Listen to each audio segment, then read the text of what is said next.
Welcome to our Thursday movie night. We love the TV series called The Chosen. Tonight's episode is very much a continuation from last week's episode.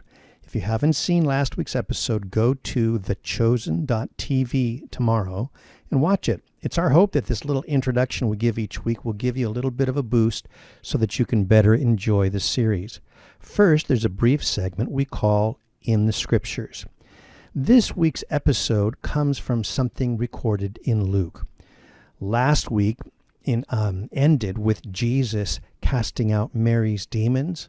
Well, Luke records that after Jesus had done some miracles, including casting out demons in Luke 4:37, that the report about him went out into every place in the surrounding region.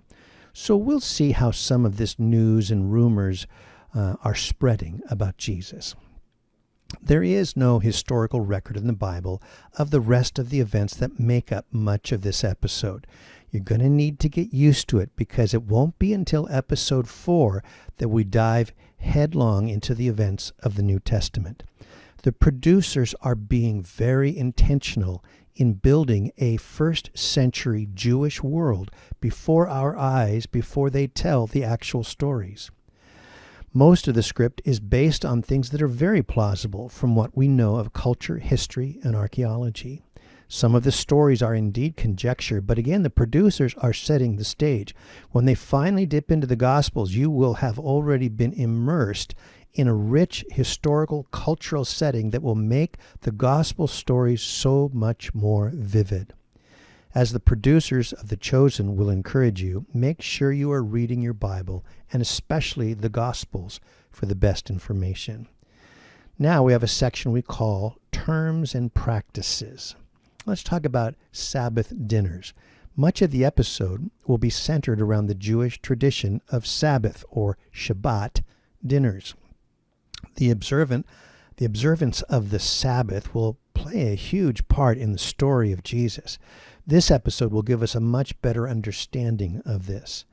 The Sabbath begins on Friday evening after sundown, when the first star can be seen in the sky. The principle of Shabbat comes from Exodus 20, which is the fourth of the 10 Commandments, and you'll hear portions of this read. The specific ritual of the Shabbat dinner developed over time, and it's an ancient one. The episode starts 1,000 years before Jesus to give you the idea of how the Jewish community has been celebrating much the same way for centuries and centuries, just like they would in Jesus' day, and not too much differently than it is even today. You will see some of the rich traditions with these dinners, including welcoming strangers, scriptures, food. You will hear about an extra seat at the table for Elijah. Now, this will be an innocent mistake that one of the characters will make, and you'll see them being corrected. Pay attention to what happens with this extra seat. You're going to hear this phrase, Shabbat Shalom, many times in this episode. It means Sabbath peace, and it's a greeting for the Sabbath. The Pharisees, well, you know, they're the guys wearing the black robes. They practice the strictest form of Judaism. When a Pharisee was seen in a marketplace, he was often seen praying, and you will see people trying to avoid him and bowing their heads in respect to God. Kinneret is a city on the Sea of Galilee, and in the Old Testament, the Sea of Galilee was known as the Sea of Kinneret in the Old Testament. In Jesus' day, it was also called Gennesaret, and today there's a small settlement there called Naf Gennesar. Capernaum, of course, is that city on the north side of the Sea of Galilee where Jesus did most of his ministry. When you get to the praetor's office, notice the tile on the floor of the praetor's office. You see, when you visit Israel, you will see many examples of these tile floors dating back to the time of Jesus, like this floor in Sepphoris or this floor in Beit Shan. Dominus. Dominus is what Matthew will call the praetor. It's Latin for the word Lord. Absalom, now he's not a character in the episode, but he's mentioned here. He was King David's son. He's the one that rebelled against David, and he would die when his long hair was caught in a tree, and Joab killed him while he's hanging there with his hair from the tree. don't know the story, it was common to the people of Jesus' day. They would have known it. Lastly, a section we refer to as characters. We've met most of them last week. Mary Magdalene, she's the woman from whom Jesus cast out 7 demons. Her life has been radically changed. At the beginning of the episode, Mary still doesn't know Jesus' name. During the time of her demon possession, she was known as Lilith. Matthew is a Jewish man who works for Rome as a tax collector.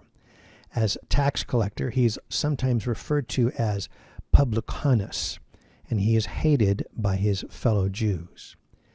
Gaius is the Roman centurion, kind of like a sergeant, a soldier whose job it is to guard Matthew.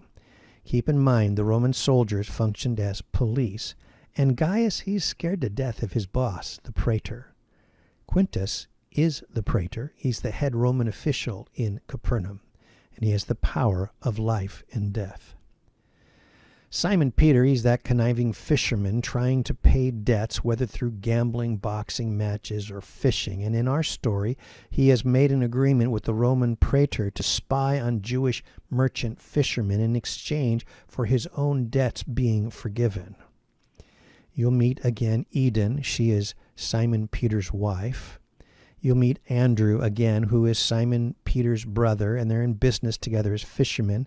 And again, we will meet Nicodemus. He is a respected Pharisee called the teacher of Israel, or the teacher of teachers. He has a wife. He's from Jerusalem, but he's currently visiting Capernaum. In last week's episode, he tried to cast out Mary's demons, but failed horribly. Now, why would they write this into the script when we have no record of any such event taking place? I think the point is to show that some rigidly legalistic Pharisees, if honest with themselves, would know how powerless their rituals and legalism really were. Nicodemus is a man searching for a deeper relationship with God. We'll meet Shmuel again. You might call his name Samuel. He's this rabbi from Capernaum who has been trying to impress Nicodemus. And we've got some new characters. There's James and John. We only meet them briefly. They're fishermen, the sons of Zebedee. Av Beit Din, you'll see this character only briefly as Nicodemus is reporting to him. A little bit of Jewish trivia. This is the title of the second highest ranking member of the Sanhedrin in Jesus' day.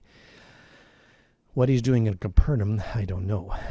James and Thaddeus, you'll meet them briefly, and they're already disciples of Jesus. We encourage you to find out more about The Chosen. Open your browser, go to thechosen.tv on the web, or download the free app for your mobile device. You'll be able to watch the episodes over and over from there. We also encourage you to give your financial support to this project. We do. At the end of the episode, be sure to head back to the Calvary Fullerton YouTube channel to watch the live broadcast as we discuss what we have just watched. And as per our agreement with The Chosen, our YouTube presentation of the episode will only be up for 24 hours. After that, if you want to re-watch the episode, you will need to go to The Chosen website or use their app. And now hold on tight, because here we go.